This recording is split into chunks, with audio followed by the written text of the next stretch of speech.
నమస్తే, welcome to Disha TV. తెలంగాణలో అధికారంలోకి వచ్చి సంచలనం సృష్టించిన కాంగ్రెస్ పార్టీలో ఇప్పుడు సరికొత్త చర్చ నడుస్తుంది.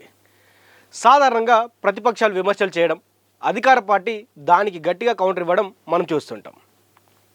కానీ ప్రస్తుతం తెలంగాణలో సీన్ రివర్స్ అయింది. ప్రభుత్వంపై ప్రతిపక్షాలు ఎంత విమర్శలు గుప్పిస్తున్నా, సోషల్ మీడియాలో ఎంత దుష్ప్రచారం జరుగుతున్నా అధికార పార్టీ నేతలు మాత్రం మౌనంగా ఉంటున్నారు. ఎందుకు ఈ మౌనం? దీని వెనుకున్న అసలు కథ ఏంటి? కాంగ్రెస్ పార్టీ అంతర్గత వర్గాల్లో క్యాడర్లో నడుస్తున్న గుసగుసలేంటి అనేది ఇప్పుడు వివరంగా చూద్దాం.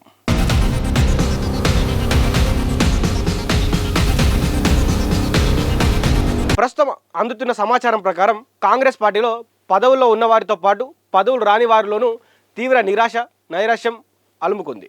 ఈ లిస్టులో కేవలం కింది స్థాయి కార్యకర్తలే కాదు, ఏకంగా ఎమ్మెల్యేలు, ఎమ్మెల్సీలు, వివిధ కార్పొరేషన్ల చైర్మన్లు కూడా ఉన్నారనే టాక్ వినిపిస్తుంది. పార్టీ కోసం ఎంతో కష్టపడి అధికారాన్ని తెచ్చుకున్నాక తమకు దక్కిన గుర్తింపు, ప్రాధాన్యతపై చాలామంది నేతలు తీవ్ర అసంతృప్తితో ఉన్నారట.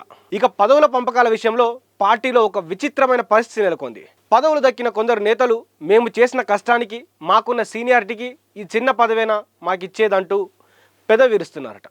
మరికొందరు సీనియర్లు మేము ఎప్పటి నుంచో పార్టీని నమ్ముకొని ఉన్నాం, నిన్న మొన్న పార్టీలోకి వచ్చిన వారికి మాకు ఒకేలాంటి పదవులు ఇస్తే మా సీనియారిటీకి విలువ ఎక్కడుందని బహిరంగంగానే ప్రశ్నిస్తున్నారట.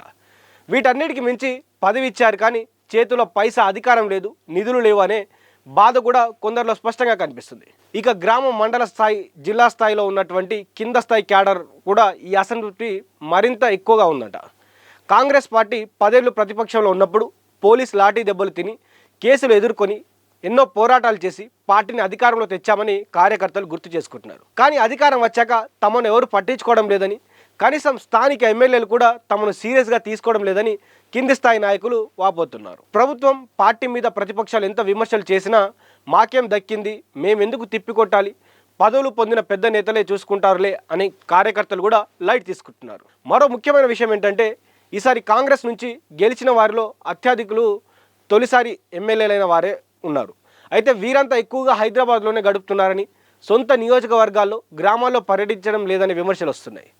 దీనివల్ల ప్రభుత్వం ప్రవేశపెడుతున్న సంక్షేమ పథకాల సమాచారం కింది స్థాయి క్యాడర్కు కానీ, ప్రజలకు కానీ సరిగ్గా చేరడం లేదు.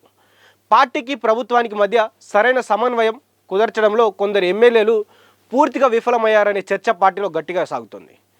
ఈ మొత్తం గందరగోళంలో అధికార పార్టీ నేతల్లో ఒక రకమైనటువంటి నిర్లక్ష్యం పెరిగిపోయింది. ప్రతిపక్షాల విమర్శలకు సమాధానం చెప్పాలన్నా, ప్రభుత్వ పథకాలను ప్రజల్లోకి బలంగా తీసుకెళ్లాలన్నా అంతా సీఎం రేవంత్ రెడ్డి ఒక్కరే చూసుకుంటారులే, మనమెందుకు అనే ధోరణిలో చాలామంది నేతలు ఉండిపోయారట. పదవులు వచ్చిన కొందరు నేతలేమో ఇంతకాలం కష్టపడ్డాం కదా, ఇప్పుడు కాస్త ఆర్థికంగా కుదుర్చుకొని వ్యక్తిగత జీవితంపై దృష్టి పెడదాం అని సైలెంట్ అయిపోయారు. పదవులు రాని వాళ్ళేమో నిరాశతో దూరం జరిగారు. మొత్తంగా చూస్తే తెలంగాణ కాంగ్రెస్లో ప్రస్తుతం కింది స్థాయి నుంచి రాష్ట్ర స్థాయి వరకు పార్టీ యొక్క పరిస్థితిని, పార్టీని, ప్రభుత్వాన్ని ఒక తాటిపై నడిపించే బలమైన సమన్వయ వ్యవస్థ లోపించిందనేది మాత్రం వాస్తవం. అసలు ఏం జరుగుతుంది, తప్పు ఎక్కడ జరుగుతుంది, అవి సరిదిద్దే నాదుడే కరవేయారనే గుసగుసలు వినిపిస్తూ ఉన్నాయి. మరి ఇప్పటికైనా అధిష్టానం, ముఖ్యమంత్రి ఈ అసంతృప్తిని గమనించి క్యాడర్లో జోష్ నింపుతారా, లేక ఇలాగే వదిలేసి ప్రతిపక్షాలకు మరింత మైలేజ్ ఇస్తారనేది కూడా ప్రశ్నించదగ్గటువంటి విషయమే. ఎందుకంటే కాంగ్రెస్ పార్టీ ప్రస్తుతం ఉన్నటువంటి ఏంటంటే, కాంగ్రెస్ పార్టీలో ఉన్నటువంటి నాయకులు కూడా ఒకరి మీద ఒకరు విమర్శలు చేసుకుంటా ఉన్నారు. మొన్న దేవాదాయ శాఖలో కొండా సురేఖ పరిమితిలో ఉన్నటువంటి దేవాదాయ శాఖలో కడియం శ్రీహరి వెళ్ళి అక్కడ సమీక్షలు చేయడం, సో అక్కడ కూడా వారి యొక్క డిసిప్లినరీ కమిటీ గతంలో మల్లు రవి గారు మీటింగ్ పెట్టి కూడా ఏమన్నా ఉంటే పార్టీలో మాట్లాడుకోవాలి, మీడియా ముందుకు వచ్చి మాట్లాడదని చెప్పినప్పటికీ కూడా మళ్ళీ మీడియా ముందుకు వచ్చి పార్టీలో ఉన్నటువంటి అసంతృప్తిని బయటికి వెళ్ళగలుగుతున్నటువంటి పరిస్థితి.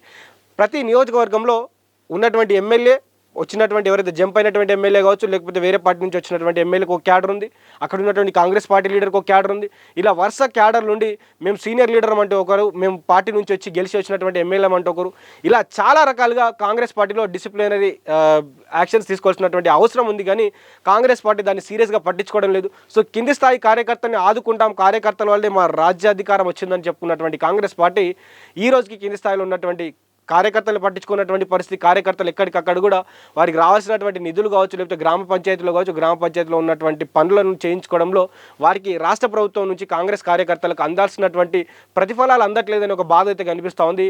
పార్టీ కావచ్చు, లోకల్ ఎమ్మెల్యే కావచ్చు, ఎవరు పట్టించుకున్నటువంటి పరిస్థితులు అయితే కనిపిస్తూ ఉన్నాయని వారు స్పష్టంగా చెప్తా ఉన్నారు.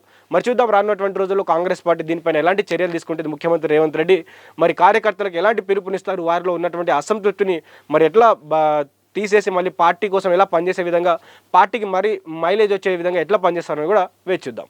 చూస్తూనే ఉండండి దిశ టీవీ.